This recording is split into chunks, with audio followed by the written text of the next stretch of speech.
들어가 볼까요? 제 3계명이 20장이제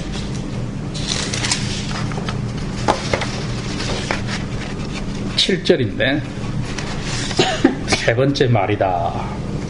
정확한 원어에 있으니 말로 되어 있으니까요. 세 번째 말이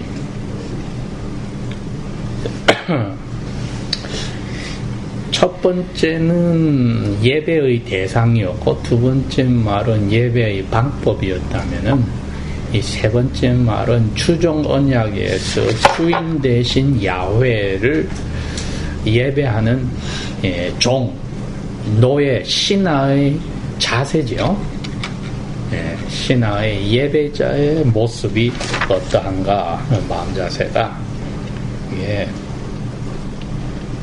너는 너의 하나님 여호와 이름을 망령되이 부르지 말라 했을 때 2번을 보세요. 2번에 망령되이 일컬지 말라, 그죠?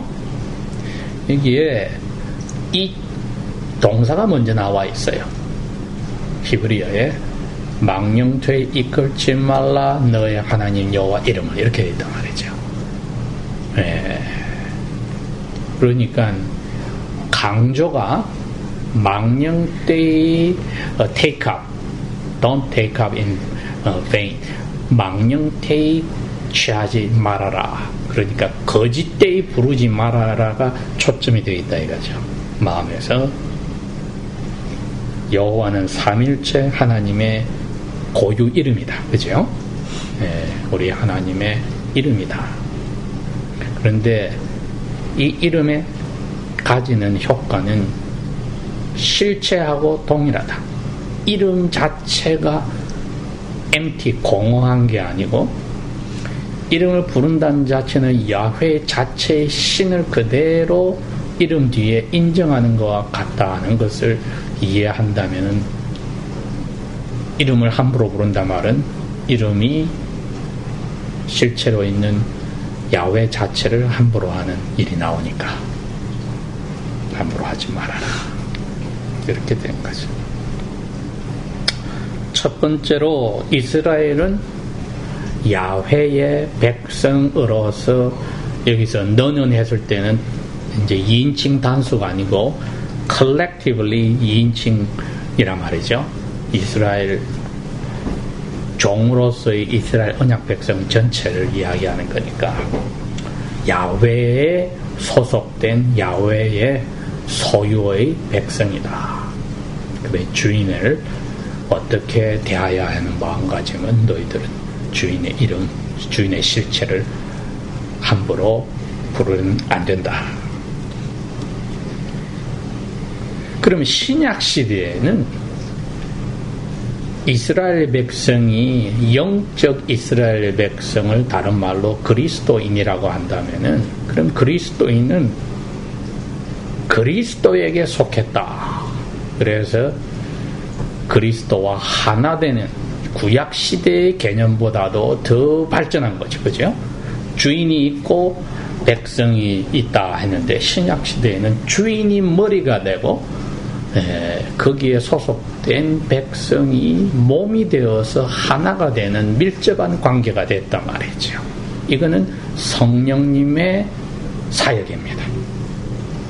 구약시대는 특별한 선지자들이나 택함 받은 사람에게만 성령님이 오시는 일이 있었지만은 오순절에 성령님이 오셔서는 그 성령 강림을 통해서는 every 지체, 모든 개개인의 지체 전체 성령님이 와 계셨기 때문에 둘이 떨어진 객체인 주인과 종의 관계 아니고 한 몸이 되는 어마어마한 특권을 누리는 길이 열렸으니 얼마나 더 야훼의 이름을 더 무게 있게 조심하게 불러야 될까, 그렇게 된 거죠.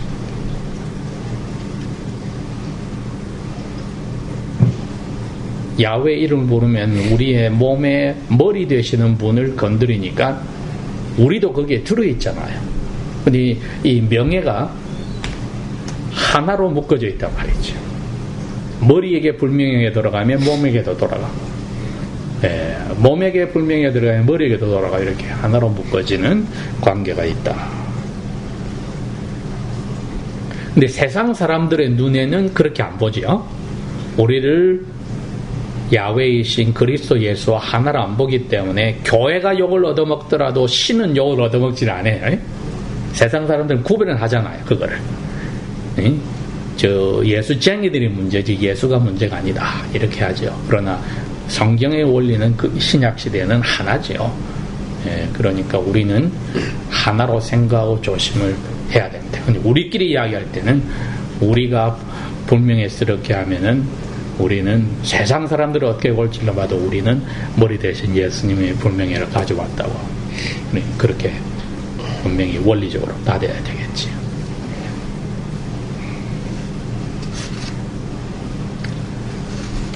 망령태 일컫지 말라가 구체적으로 의미 없이란 얘기가 있으니까요, 뜻이 없다.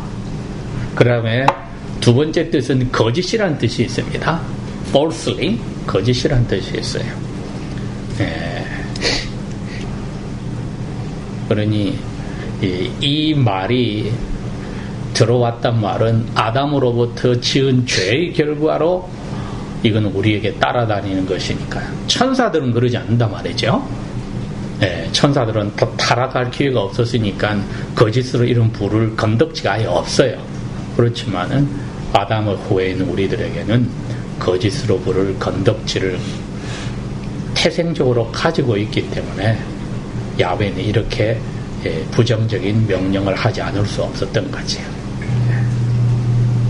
그래서 이번에 동사가 먼저 있다는 것을 우리가 했고, 여기 빠뜨린 것은 falsely, 두 번째 개념은 헛되이의 두 번째 개념은 거짓으로 들어갔다.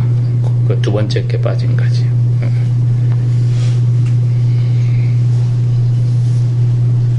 레위 족속이다. 1번을 안 했구나. 1번. 여호와 이름을 가지고 다닌다는 뜻이다. 이게 제사장의 대표였던 아론의 의복에서 에봇이 있었는데, 에봇에 12개의 돌을 달았단 말이죠. 그래서 이스라엘의 지파의 이름을 돌에 가지고 있었다. 출애굽기 28장 전체가 그 에봇에 관해서 쭉 설명이 되어 있는데, 거룩한 백성이 전에 죄를 가지고 있는 겁니다. 12지파의 죄악을 항상 기억하고 너는 그 죄를 야훼 앞에 가서 호소하는 제사장의 자리에 있다. 그것을 강조를 해야 되니까. 왜 이 삼계명을 보니까 제사장이 유일하게 야훼 이름을 부르는 이스라엘 민족의 계급인데, 12지파의 이름을 가지고 야훼 앞에 나갔다 할 때는 이거 정말 너 죄악이 항상 나와서 empty하게 부를 수 있으니까 조심해라. 경고의 의미도 있다 이거지요. 아론의 에봇은 경고의 의미도 있다. 거룩한 옷인 것이기도 하지만은 12지파와 같이 죄악된 언약 백성이 야훼 이름을 부르는 제사장 입에서도 나올 수 있는 경고의 의미도 있다. 하나죠. 이 제사장과 타락한 언약 백성은 하나입니다. 그래서 죄악이 이것은 강조가 되어 있더라. 거꾸로 에봇을 거룩한 옷을 입게 하고 12개의 돌을 달게 했을 때는. 그러니 이게 뭐 장식이라든지 그런 긍정적인 의미보다 더 부정적인 의미가 더 강하다는 거죠. 왜 제사장이 그 이름을 야훼 이름을 부르는 자리에 있으니까. 근데 자기만 부르는 게 아니고 12돌로서 민족을 대표하면서 하는 거니까 민족의 죄악이 항상 거기 도사리고 있는 것을 조심하라는 거죠. 그 다음에 일반적으로 2-에 레위 족속이 있습니다. 레위 족속은 그 제사장이라는 성막의 도구들과 같다. 이게 바로 이스라엘 백성을 상징한다는 거죠. 이스라엘 백성들이 바로 이 도구들과 같다.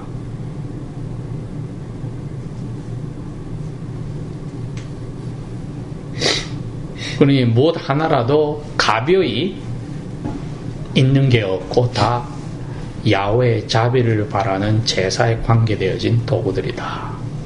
민수기 4장 전체가 그 내용들입니다.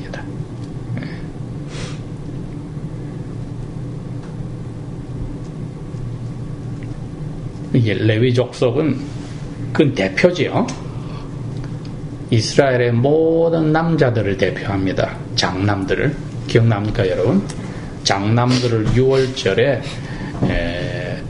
양의 첫 번 태어난 것을 죽일 때에 이스라엘 남자들도 장남을 다 죽인 것 같습니다. 그런데 야훼께서 양을 대신 죽이기로 하고 이스라엘 장남들은 내가 너희 목숨을 거두어 갔다고 너희들은 생각하고 그 목숨값을 내야 된다. 그래서 장남의 목숨값을 내기로 하고 그 장남의 목숨값을 레위 지파가 담당해서 너희들이 죽은 목숨처럼 생각하고 너희 생활 없이 야훼의 재산으로서 일을 해라 해서 레위 지파가 뽑혔단 말이죠. 레위 지파는 이스라엘 모든 가족의 장남의 자리에 있습니다. 왜? 장남은 죽은 것과 같습니다. 야훼 앞에. 그런데 장남이 살아있어요. 안 죽었어요. 왜? 레위 지파에게 그게 전이가 됐기 때문에. 그러니 레위 지파는 죽은 것처럼 자기 것이 아무도 없잖아요. 혹시 야훼의 재산으로서 야훼만을 위해서 살게 됩니다. 이게 이스라엘 백성인 거죠. 장남이란 게 각 가정을 대표하는 거니까. 결국 장남을 바침으로써 이스라엘 전체가 바쳐진 것과 같다는 개념으로 살아라. 그러면은 이게 거룩한 백성이다. 혹은 consecrated. 구별된 백성이다. 야훼만을 위해서 사용되는 성막의 도구들처럼 야훼만을 위해서 쓰여짐을 당하는 백성이다. 결론이 그렇습니다. 그럼 이제 이 말이 이해가 됩니까? 왜 도구들이 이스라엘 백성인지 그 두 가지 과정을 거쳤기 때문이죠. 장남이 가정을 대표해서 죽어야 되는데 죽는 대신에 레위 지파가 죽었다. 레위 지파는 그러니 자기들 삶이었고 야훼의 것으로 성막의 도구들처럼 야훼만을 위해서 쓰인다. 그러니 자연히 그 장남들이 대표하던 모든 이스라엘 사람들도 성막의 도구처럼 야훼만을 위해서 쓰여지는 구별된 거룩한 백성이다. 그러니 이 세상의 어느 나라의 종족들과 민족들과 나라와는 구별되는 거죠. 왜? 그 사람들에게만 야훼가 내가 너의 하나님이라고 야훼 자신을 주셨기 때문에. 그 다음에 3번은 손을 들어서 이름을 부른다는 이제 출애굽기 6장 8절을 일단 봅시다.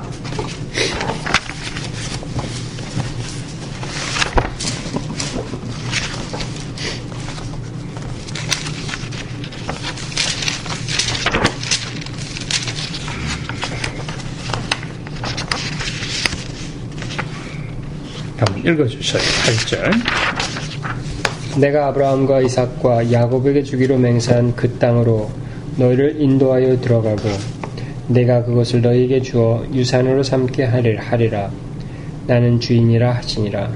예, 그때 내 손을 들어서 맹세한 그 뜻입니다. 그 지금 번역이 내 손을 I lift my hand to make oath. 그렇게 돼. 맹세를 하려고 내 손을 들었다는 거기서 이제 대제사장도 손을 들어서 축복 기도를 하는 게 거기서 나온 겁니다.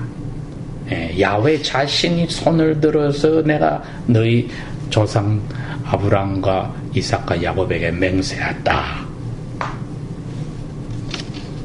그러니 너희들도 이제 예배자로서 손을 들어 할 때에 조심해라는 거죠. 그게 주로 예배와 예배 속에서 찬양과 기도가 그게 관계되어지니까. 그럼 이제 시편 읽어봐야 되겠죠? 134편 2절을 읽어봅시다.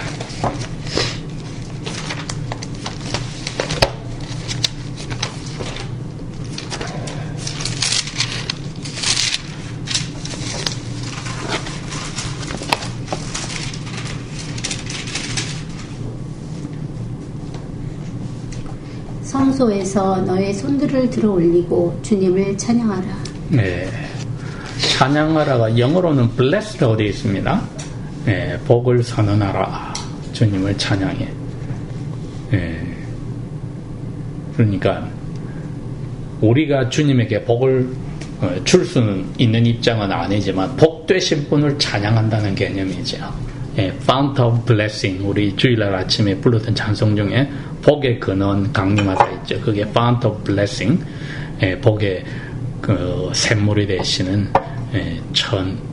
그 근원이 되시는 분을 저희들이 찬양한다 할 때 그게 복을 선언한다는 그 의미인데 당신의 복의 근원이라는 것을 선언합니다. 그 선언을 찬양으로 우리가 하는 거니까 이게 예배자의 자세다. 우리 사람은 빠져버린다, 그지요? 우리가 예배를 할 때 예배자가 자기 자신을 빠져버리고 초점은 복의 근원 대신 야훼에게 초점이 가 있는데 왜? 야훼께서 아브라함과 이삭과 야곱에게 손을 들어서 약속한 것을 저희들도 그게 반응을 보인 겁니다. 그러니 여기에 예배자의 마음이 어찌 이게 empty나 false가 들어갈 수 있느냐 이거지요. 뜻이 없고 거짓이 될 수가 있느냐. 3계명은 이것을 저희들에게 이야기합니다. 그러니 그게 거짓이 들어가고 뜻이 없다면 뭐가 된다고요?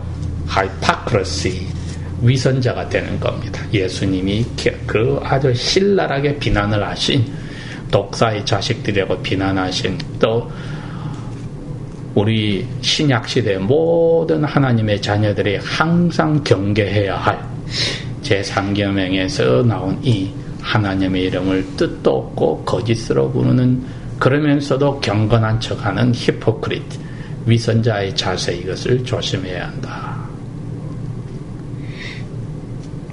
그러니 예배는 거꾸로 뭐였죠? 신령과 진리가 돼야 된다고 했잖아요, 그죠?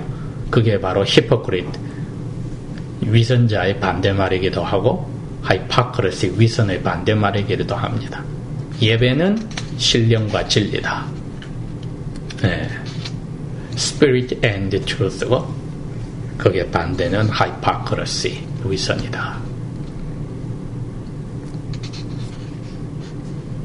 그 말라기가 바로 그거니까 너희들이 거짓으로 나를 이렇게 깔본다. 그러면서 내 야훼 이름을 부르니까 내가 그 성소의 문을 내가 못을 박아 닫아버리겠다고 야훼께서 신랄하게 비난하신 것이 400년이 지난 예수님 당시에도 그대로 적용이 된 거네요.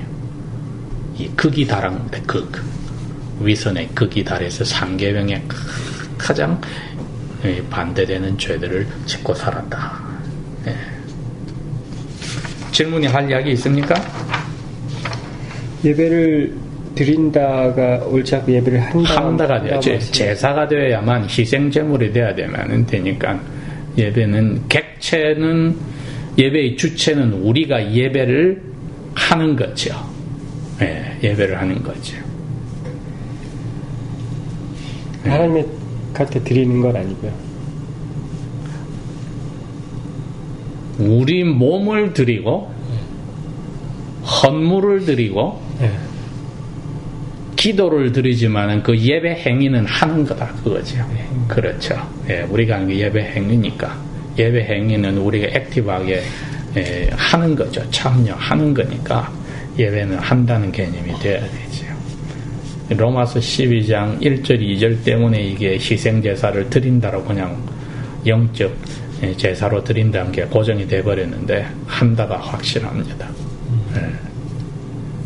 그 제사란 말로 번역을 해는 바람에 그냥 드린다로 로마서는 번역을 해버렸으나 한다 개념이 확실해요. 이거는 내가 안 읽어봤네. 여기는 뭐라고 됐나요? 이번 적은 뭐라고 했는지 모르겠네요. 로마서 12장.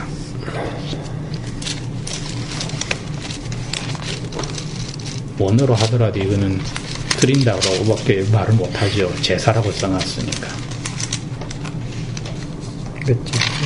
1절이죠. 희생물로 드리라. 네, 그건 제사의 개념이니까. 살아있는 제사의 개념이니까. 네. 그러니까 우리가 하는 것은 예배 행위는 예배를 하는 거고, 예배 행위 안에 우리의 몸도 마음도 드리고, 감사도 드리고 찬양도 드리고 이렇게 되죠. 그 전체가 하나의 예배는 하는 거니까 이게 worship, service라는 게 정확한 의미거든요. 영어 표현으로는 그게 몸과 마음을 다 땅에 엎드려서 willingly 차원하에서 바친다는 개념이에요. 우리의 몸과 마음을 다 땅에 엎드려서 노예가 아니라 원해서 바친다는 개념이니까 그 행위는 하는 거죠. 그래서 예배는 우리가 한다.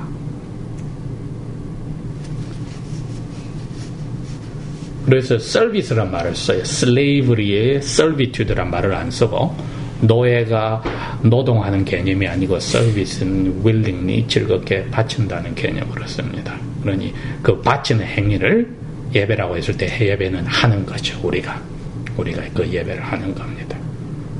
바치는 행위를 우리가 한다. 그렇기 때문에 예배는 한다고 하는 게 정확한 한국말의 번역이 돼야죠.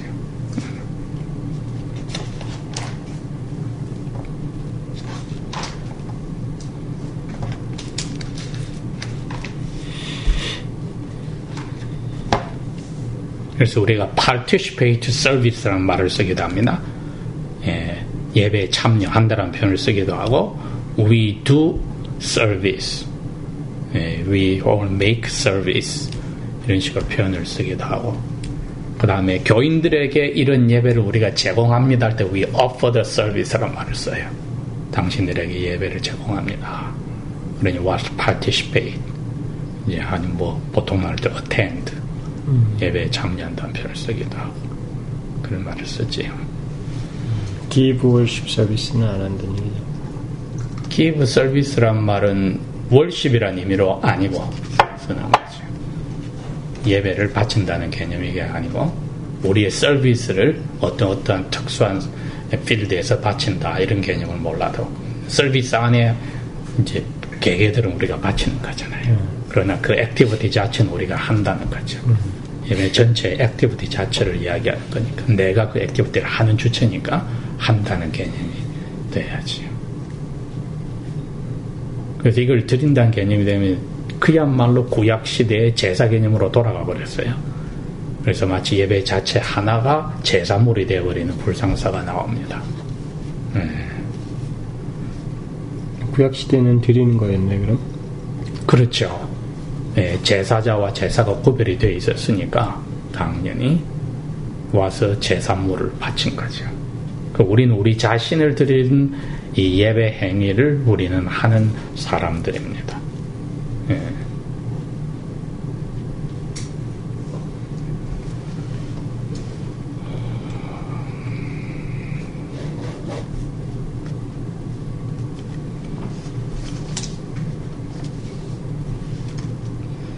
자, 3번에 나 여호와는 나의 이름을 망령되이 부르는 사람을 죄 없다 하지 아니라 consider it not guilty, I will not take it not guilty. 죄가 없다고 하지 아니하리라 했으니까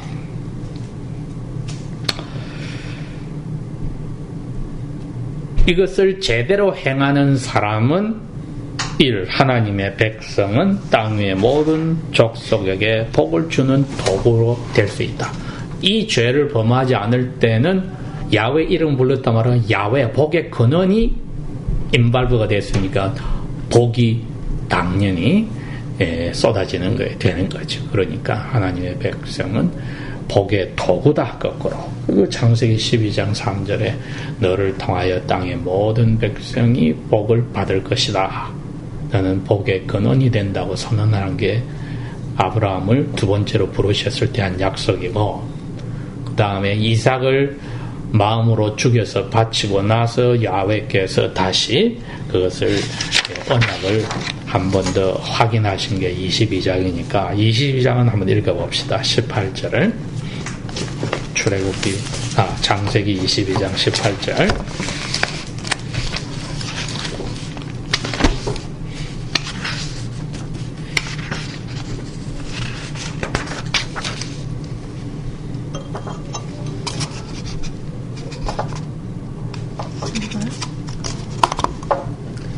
또 너의 씨 안에서 땅의 모든 민족들이 복을 받으리니 이는 내가 나의 음성에 순종하였기 때문이라 하니라. 예, 이건 순종의 결과입니다. 그죠?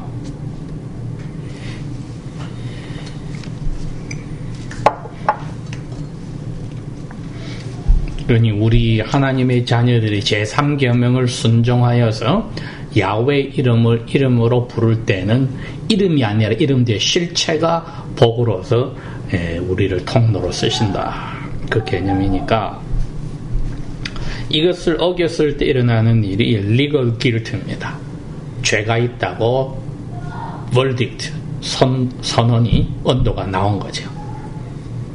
그리고 그 반대 개념은 acquitting of the punishment for the guilt. 죄인이라고 정죄받은 사람들의 죄를 씻어주는 용서함이 있다. 그런데 야훼는 당신의 이름이 당신 자체이기 때문에 이것을 결단코 용서하지 않겠다고 했습니다. 이 용서하지 않음 때문에 예수님이 대신 벌을 받아 죽었잖아요. 그러니까 이건 확실하죠. 이건 용서에 있을 수 없다. 그래서 일부러 용서하지 아니하리라는 말을 죄 없다 하지 아니하리라고 못을 딱 박아놨습니다. 여긴 질문이나 할 이야기 없습니까?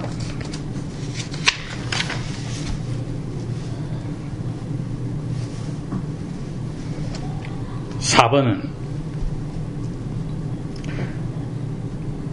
야훼 이름을 제대로 부를 뿐 아니라 야훼 대신에 4번 성인이나 여기는 캐피털 S가 들어가서 이거는 서양 천주교입니다. 동양 천주교는 우리가 말하는 그릭 정교회를 이야기하고 서양 천주교가 우리가 말하는 캐톨릭인데 거기서 S를 붙여서 캐피털을 써서 성인들이라고 하는 말도 안 되는 이 제도를 만들어낸 이 성인이나 다른 피조물로도 맹세해서는 안 된다.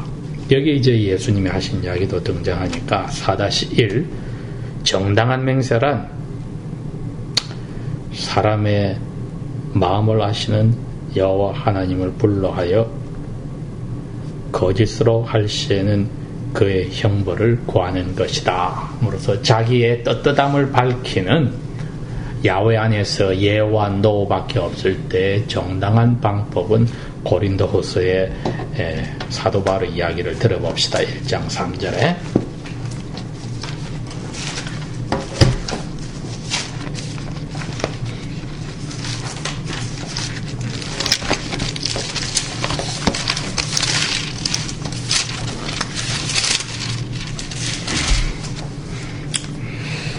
복되신 하나님 곧 우리 주 예수 그리스도의 아버지시요 긍휼의 아버지시요 모든 위로의 하나님이시며 이렇게 해서 그 앞에다가 뭐를 넣어놨습니까? 복되도다 말이 들어가 있죠. 아까 기억납니까? 야훼 이름을 부르는 것이 복의 근원을 부른다고 했잖아요. 그죠? 그러니까 복되신 야훼 이름을 부르는 것은 거짓이 들지 않을 때는 이게 그대로 확정이 됩니다.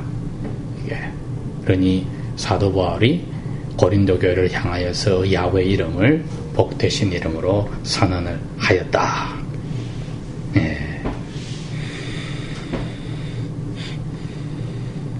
이거는 참되게 부른 이름입니다. 그래 복의 근원으로 선언을 하였습니다. 그래서 여기에 따라 너희들은 이러하다 하고 고린도 교회에 메시지를 전할 때 야훼 이름으로 이분이 선언을 했습니다. 그러니 모든 언약 백성들 사도 바울까지 포함하여서는 야훼 외에는 선언할 수 있는 대상의 특권이 없다. 야훼만이 이 특권을 우리의 선언의 맹세의 대상으로 가지고 계신다. 예수님은 이것을 이렇게 그 당시에 오용되고 남용되고 있는 야훼를 관계하는 그 무엇에 대해서 맹세를 하는 그 잘못을 호되게 꾸짖고 야단하신 게 마태복음 5장 이야기입니다.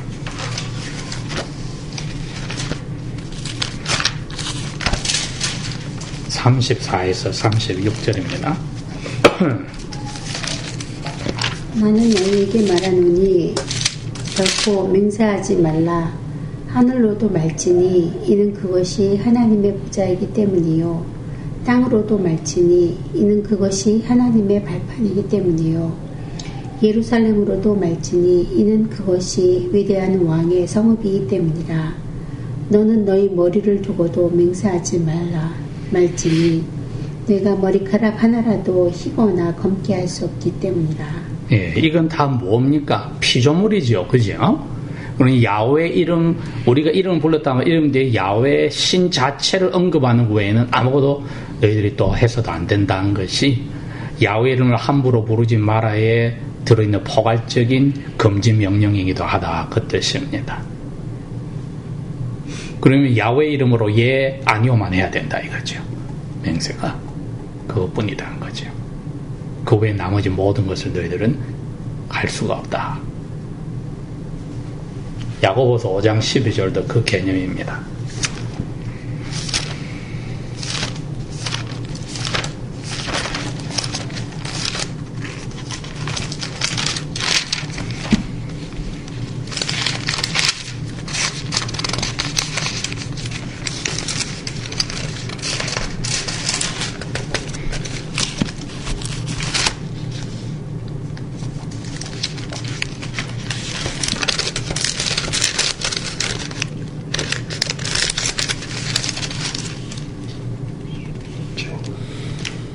그러나 나의 형제들아 모든 것보다도 맹세하지 말지니 하늘을 두고도 말고 땅을 두고도 말며 다른 어떤 맹세라도 맹세하지 말라. 오직 너희의 할 것은 예 하고 아니요 할 것은 아니요라 하라. 이는 너희로 하여금 정죄에 빠지지 않게 하려는 것이니라. 예, 야훼 이름을 넣었을 때는 그것 외에는 아무것도 못해. 예. 그러면 하나님의 이름 외에는 못 쓰는 거잖아요. 이름 앞에만 맹세를 하는. 그렇죠. 하나님 이름으로만이죠. 이름 앞에 하나님 이름 자체를 우리가 가지고 하는 것 보니까. 너 하나님 앞에 맹세해, 그럼 괜찮은 거야, 그는? 그렇게 말해? 하나님의 이름으로 맹세하라는 거죠. 하나님 앞이 아니고 하나님 이름으로. 야훼 이름으로 맹세를 하는 거죠. 예. 야훼께서 당신의 손을 들고 약속했듯이 우리도 손을 들고 대답하는 개념으로 예배하는 자의 자세로 사는 거니까. 예, 야훼 이름 외에는 우리가 다른 것을 걸 수가 없어요. 그래서 하늘을 두고 말고 그래서 피조물이잖아요. 야훼가 아니잖아요. 야훼가 만드신 피조물이잖아요. 그래서 안 된다. 그래서 내가 못을 박았지 성인이나 다른 피조물로 하지 말라고 하고 밑에다 넣어놨지. 그러나 하나님의 이름으로도 맹세하지 않아야 되는 걸로 알고 있어. 그렇잖아. MT나 거짓으로 하지 말라고 되어 있었지. 하나님 이름으로만 예, 아니오를 해야 되지.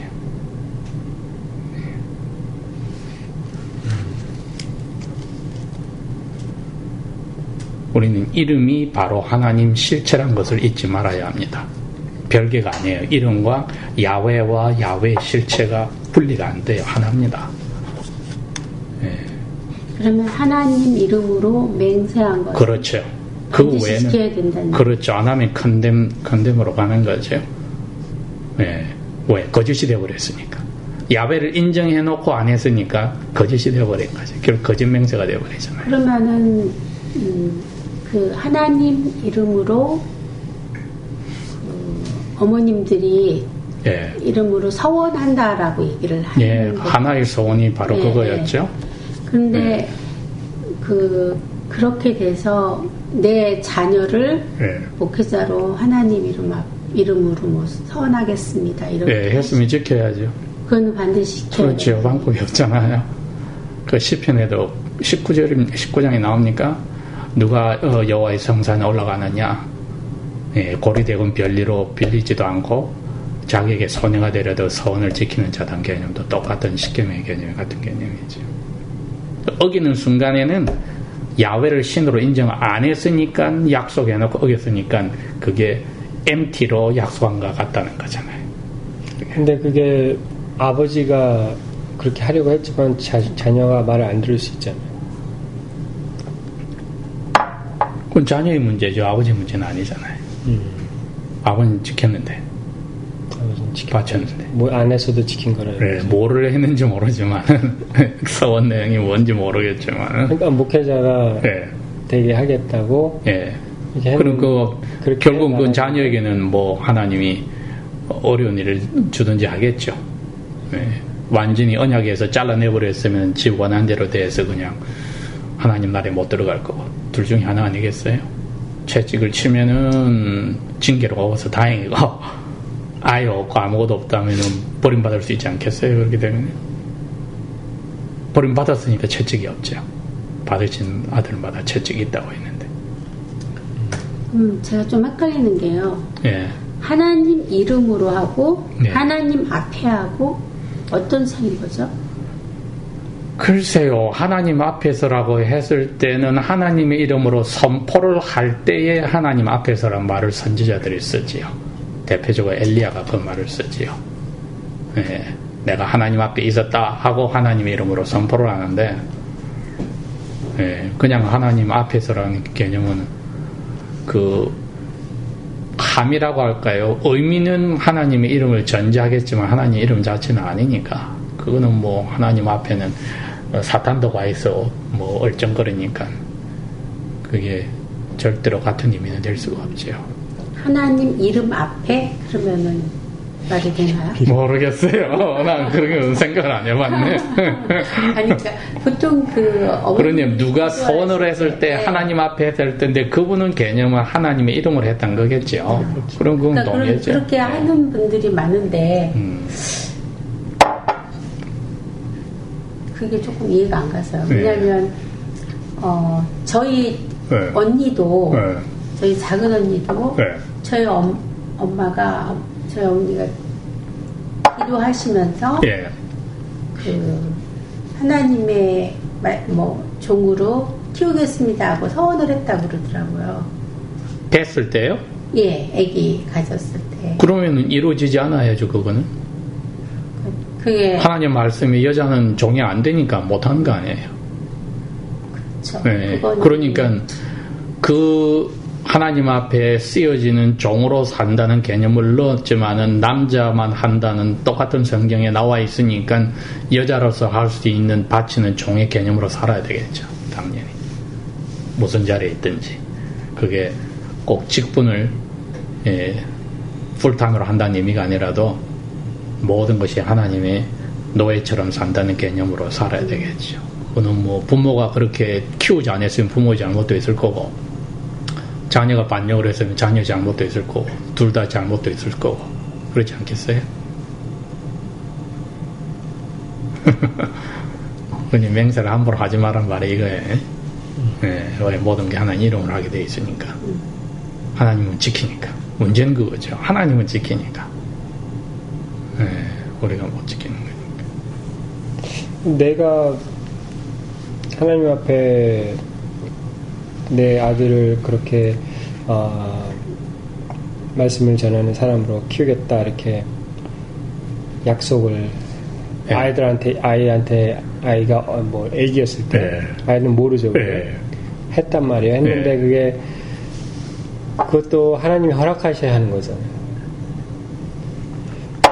그건 하나님 마음이고. 그러니까. 우리는 그거는 신경 쓰지 말고 우리 약속만 지켜야죠. 네. 서원이란 우리 약속을 지키는 거죠. 근데 서원을 할 때는 분명히 서원할 무슨 상황이 있었단 말이죠. 서원 항상 조건적이에요. 네, 무슨 조건을 하나님이 충족하셔야 된다는 게 뭐가 있었단 말이죠. 근데 어떤 사람이 청경을 읽다가 네. 하나의 기도를 보고서 네. 그날 충동이 생겼어요. 네. 그래서 나도 이렇게 해야겠다. 네. 그래갖고 서원을 했어요. 네.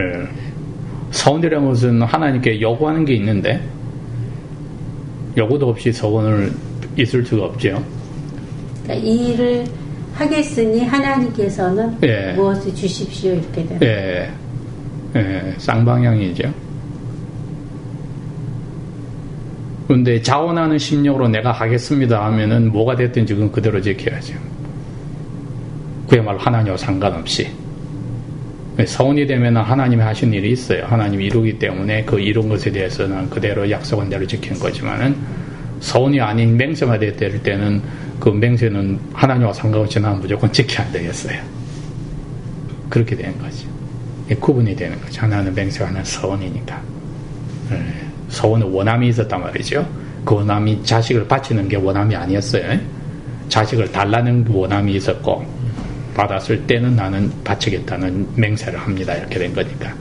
그런데 원함이 없이 맹세만 했다 그럴 때는 내가 하는 맹세만은 나는 지켜야죠. 하나님과 상관없이. 그 결과 만약에 자식이 목자가 안 됐다고 하면 물론 아들이 뭐 타락한 길로 가서 안 됐을 경우도 있고 네. 하나님이 허락을 안 했을 수도 있잖아요. 그거는 결과론적인데 네. 그러니까는 바친다 할 때는 바침에 대한 모든 우리가 하나님이 주신 정당한 성경에서 있는 그 요구를 다 충족을 해야 돼요. 어릴 때부터 말씀으로 키우고 기도로 교육을 시키고 기독교 학교 훈련을 시키고 어릴 때부터 그에게 너는 이렇게 되었다고 하나가 사부엘을 데리고 간 게 바로 그 행동이에요. 그래야 하나님의 자녀로 바치게 되는 거니까. 똑같은 개념으로 애를 어릴 때부터 그렇게 이야기를 하고 키워야만 커서 그 길에서 벗어나게 되는 거니까. 맹세만 해놓고 맹세에 대한 책임을 지지 않고 애가 나중에 안 하겠다면 내 잘못이 아니다. 그건 말이 안 되잖아요. 맹세에 대한 그 행함의 책임이 걔가 그 맹세를 지킬 때까지 모든 과정에 내가 배속에서부터 인발부가 되어 있을 건데 그렇게 돼야 되겠죠.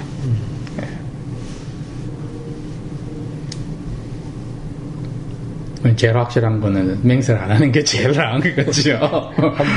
예, 우리가 유아 세례 맹세, 우리가 성인이 되어서 하는 세례 맹세, 그 다음에 우리 결혼 맹세, 그 다음에 미국 시민권에 따른 맹세가 몇 개 없잖아요. 그래 교회에서 직분을 받을 때 직분의 맹세, 그 외에는 없잖아요. 맹세가.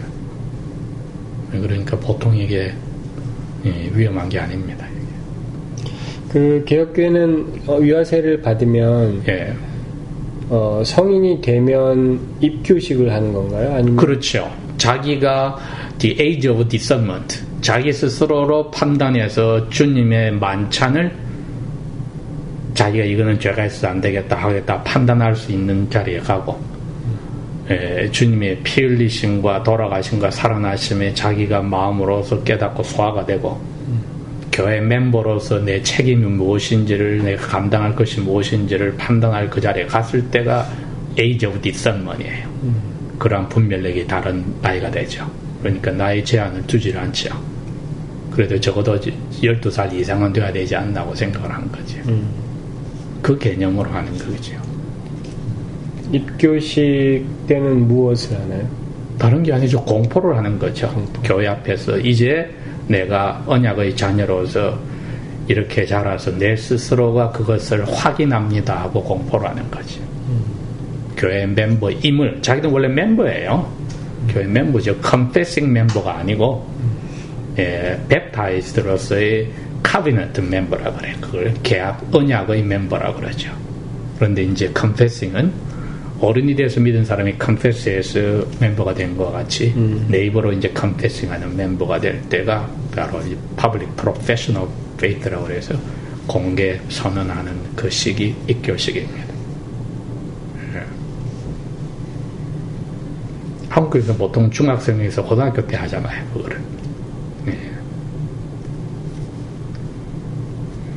여기서 뭐 20살 넘어가서 하는 애도 있고 종류가 개인마다 다 다르니까요.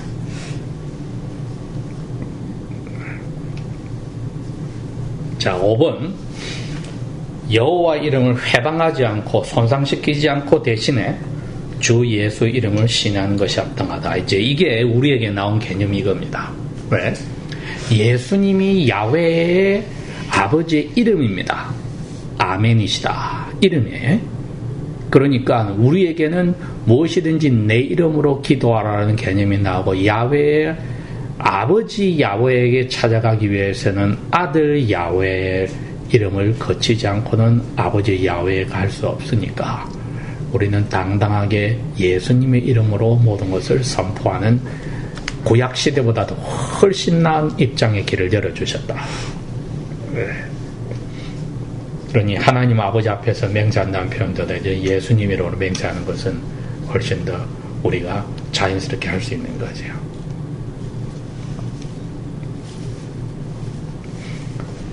레위기에 이제 까다로운 것이 나와 있으니까 5장부터 한번 봅시다. 5장 1절.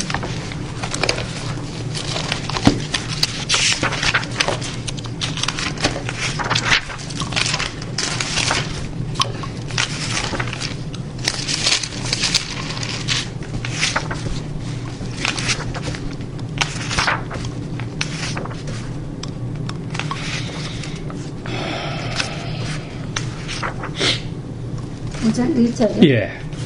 만일 어떤 혼이 죄를 짓고 맹세의 소리를 들으며 그가 보았거나 아는 일에 대하여 증인인데도 그것을 진술하지 아니하면 그때에는 그가 자기의 죄악을 담당해야 할 것입니다. 예. 이거는 혼이 무슨 영. 예, 혼이나 영이나 동의어입니다. 성경에서는 혼과 영을 동시에 넣을 때가 있어요. 대표적으로 히브리서 4장에 가면은 하나님의 말씀이 혼과 영을 쪼갠다 했을 때 사람들이 그러니 사람은 혼이 있고 영이 있고 육체가 있다 이렇게 산분을 하지만은 모든 나머지 성경은 영과 혼을 동의어로 봅니다. 강조하기 위해서 복잡하다는 것을 강조하기 위해서 영과 혼을 나눈 것이지 영이 있고 그 다음에 끝에 혼이 있고 그 다음에 육체가 있다는 삼분법은 우리 개혁교회에서나 일반적으로 받지 않습니다. 우리는 이분론자들입니다. 삼분론자가 아니라. 영이랑 혼이라 할때도 개념은 같아요. 그러니 이게 이제 거짓 맹세자들에게 이 벌이 내려온다는 거죠. 그러니 이런 거짓 맹세를 하는 사람들을 들었으면 고발하지 않는 너에게도 죄가 한 사람에게도 당연히 죄가 온다는 개념이고, 그 다음에 24장 15절 16절도 읽어봅시다.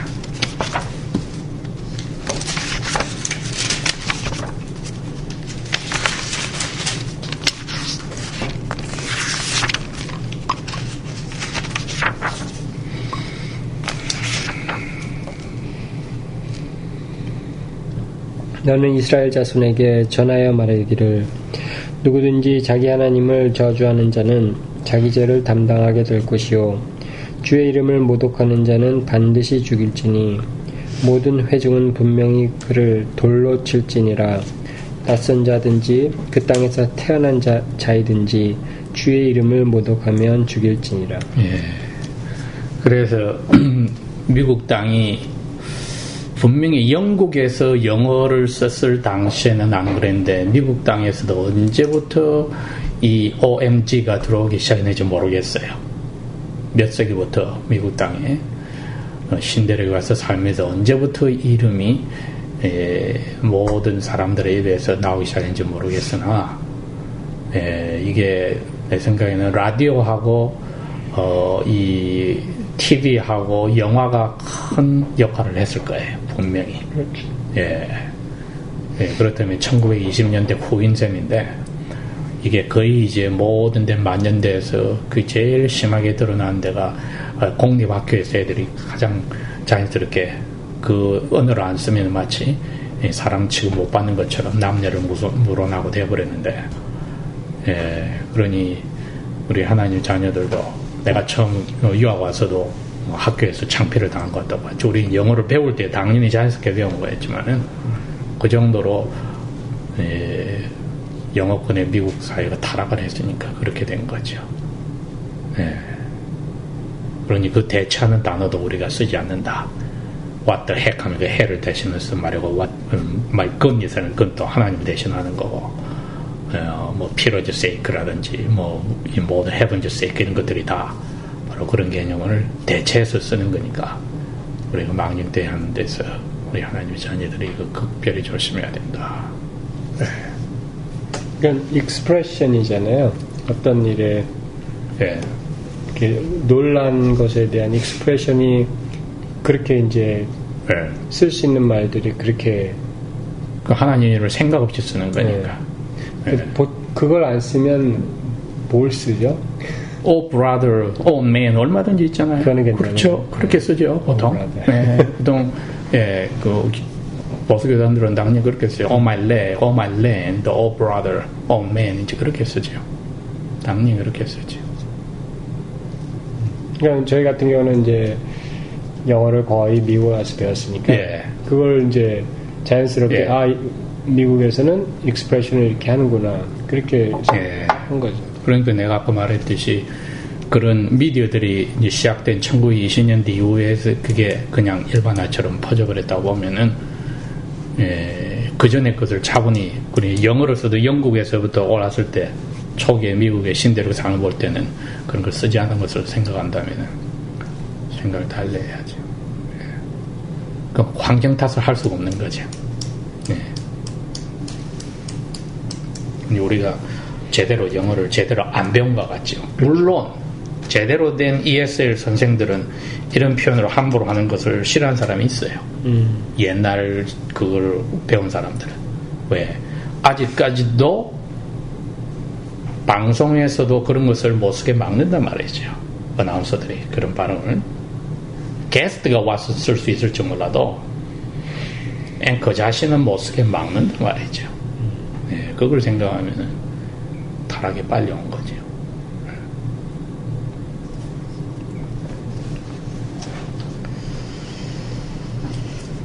그러면은 한국 사람은 우리 이제 어렸을 때부터 그렇게 아이들이 주여 이렇게 얘기를 하잖아요. 그거는 우리 부모 잘못이지. 그 똑같은 거. 그렇죠. 우리 부모 잘못이지.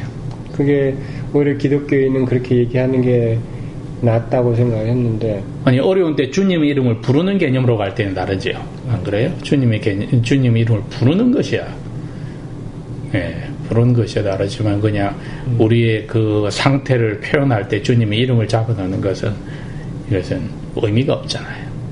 우리의 슬픔을 표현한 것을 끝나버린 것이지 놀람을 표현한 것을 끝난 것이지 주님 이름을 벌써 기도한다거나 매달리는 의미가 아니니까 분명히 구별을 해야지. 그러니까는 물론 기도할 땐 그렇게 사용을 하지만 평상시에 그냥 뭐 잘못 주여 이렇게 하는 거 안 되겠죠. 당연히 안 되겠죠. 우리의 감정 표출로서 하는 것은 안 되겠죠. 그렇게 가벼운 이름이 아니죠. 우리 조상 이름도 그런 식으로 안 하는데. 그렇죠. 우리 조상 이름도 그런 식으로 안 하잖아요. 우리 깜짝 놀랐다고 아버지 이름 갖다 대지 않잖아요. 그야말로 그거는 유교시대는 망발이죠. 불효지요. 아버지 이름 그런 식으로 갖다 댈 때는. 차라리 그냥 아버지 의견에 엄마 하는 게 낫겠네. 그래서 엄마 하잖아요 사람들이. 아이고 아버니. 그래서 엄마를 쓰잖아요. 그래서 엄마를 쓰죠. father, mother. 근데 이름을 안 부르잖아요 우리가. 왜? 그거는 이름 뒤에는 실체가 있으니까 우리가 조심해서 부모 이름을 그런 데 함부로 부르지 않잖아요. 그렇게 생각한다면 그 감정적 표현에 야훼의 이름 자체를 넣는다는 것은 그야말로 이거 안 되겠죠. 자, 5번 여호와의 이름을 회방하지 않고 대신에 주의 이름을 신한다. 우리가 레위기 지금 읽었습니다. 그 다음에 제가 19장은 참조를 하라는 이유가 19장 11장 돌아가 봅시다. 조금 이제 다른 각도이기 때문에 그랬어요. 레위기 19장. 예.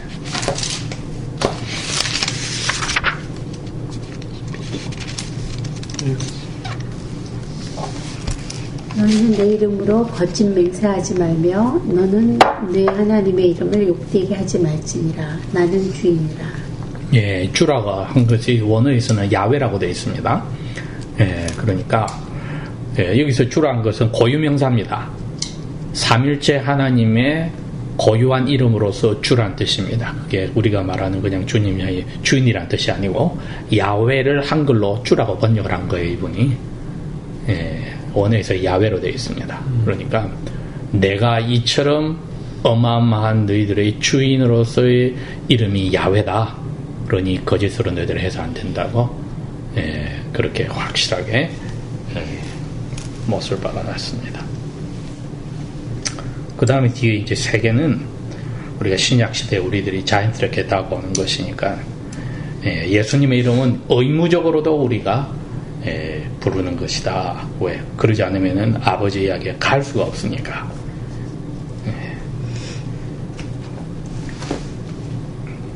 마태복음 10장 32절 읽어봅시다.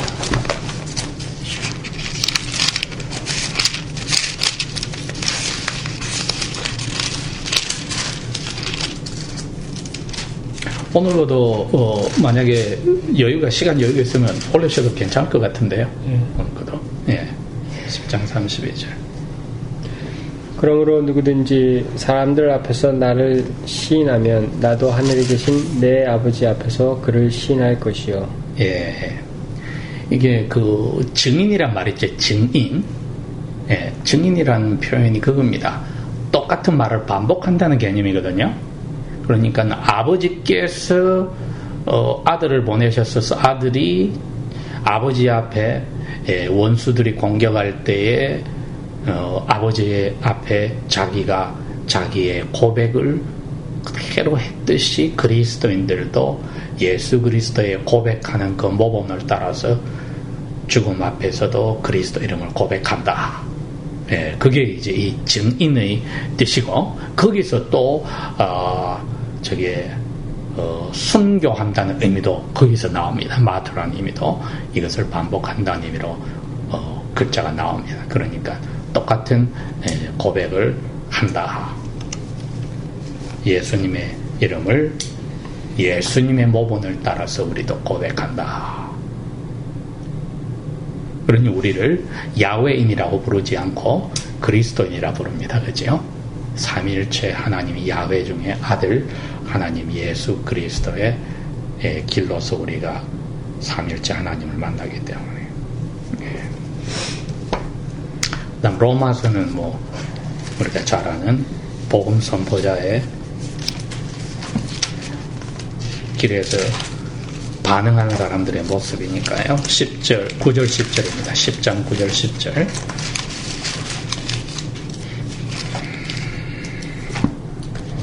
그것은 만일 내가 내 입으로 주 예수님을 시인하고 하나님께서 그분을 죽은 자들로부터 일으키신 것을 너의 마음에 믿으면 너는 구원을 얻으리니 이는 사람이 마음으로 믿어 의에 이르고 입으로 시인하여 구원에 이르기 때문이라. 예, 이거는 복음의 핵이죠.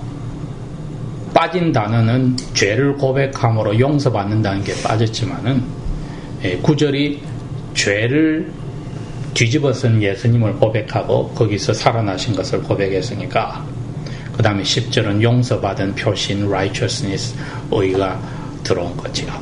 이게 복음의 핵심이라고 할 수 있는데, 이것은 우리에게 주어진 의무이고 특권입니다. 주님의 이름을, 예수 그리스도 이름을 부르는 것은 야훼 삼일체의 아버지의 이름보다도 신약 시대에는 예수 그리스도 이름을 부르는 것은 특권이다.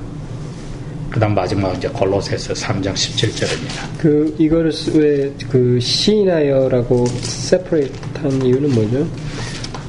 마음에 믿어서 구원을 얻을 수 있잖아요. 신이라고 할 때는 혼자가 아니겠죠? 증인들이 있잖아요. 네. 파블릭이죠. 파블릭. 네. 하지만 그는 글자를 번역을 신이라는 글자를 넣은 거죠. 지금 구절을 이야기하는 거죠. 네, 10절. 10절입니까? 봅시다. 믿고 신 한다고 그냥 하면 될 것 같은데. 뭐라고 번역이 돼 있나요, 거기요? 마음으로 믿어서 예. 의에 이르고 그 다음에 입으로 시인해서 구원에 이른다고. 예. 그냥 고백이에요, 그거는. 고백. 근데 고백 그분이 신이라고 번역을 했네요. 근데 고백을 안 했, 마음으로 믿고 사람들한테 얘기 안 할 수 있잖아요. 얘기 안 하면은 세례를 못 받는데? 그러니까는 어떤 상황, 그런 상황이 올 수는 있잖아요. 지금 이거는 그 이야기 아니고 복음을 들어서 주님을 만나는 그걸 이야기하는 거니까 세례받는 세례자의 고백입니다. 이거는. 그러니까는 우리가 어떤 사람이 이제 너 마음으로 믿었어 입으로 뻘 시인해 이렇게 그거는 세례자에게 해야 될 이야기를 오늘날 그 사복음 사형리 복음이 나오면서 개개인이 개개인을 전도할 때 하는 말이 되어버리는데 그 경우에는 그걸 신한 즉시 그 다음 주일이든지 막바로 교회로 인도해서 세례를 받아야만 그 프로세스가 컴플리시 되는 거죠. 그건 아직 인컴플리시입니다. 개인에게 그렇게 하고 끝난 것은. 그 하는 이유가 세례를 받기 위한 전제였기 때문에. 그러면 이제 세례로 들어가야죠. 그 신을 했으니까 당연히.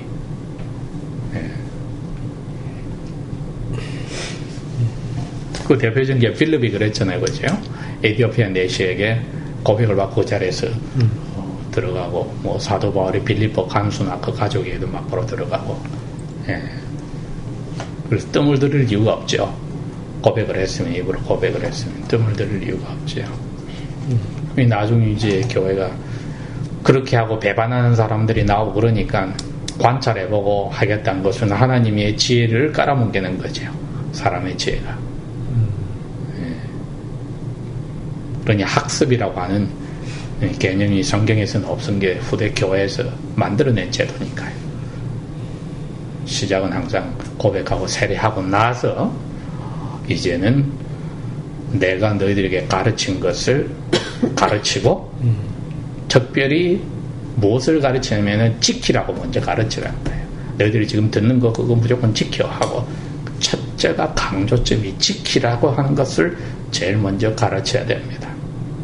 우리 성경 공부는 하면서도 지킨다는 그 명령을 망각하면은 이거는 자기에게 채찍을 불러오는 것밖에 안 돼요. 아는 만큼 더 채찍이 더 크게 오는 거죠. 지키기 위해서 배우는 거니까.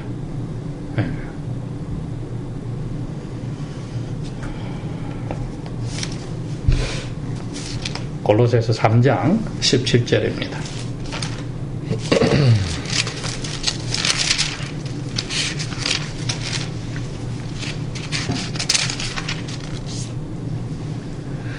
또 너희가 말에나 행위에 있어 무엇을 하든지 모든 것을 주 예수님의 이름으로 하고 그분을 통하여 하나님 아버지께 감사를 드리라. 예수님의 이름으로 예배자의 자세로 우리가 3계명 세 번째 말은 예배자의 자세였으니까 이걸 망각하지 말고 삶 자체를 예배의 장으로 보았을 때 아버지 하나님을 예배하더라도 아들 예수님의 이름을 고백하고 하는 것은 아름다운 일이다.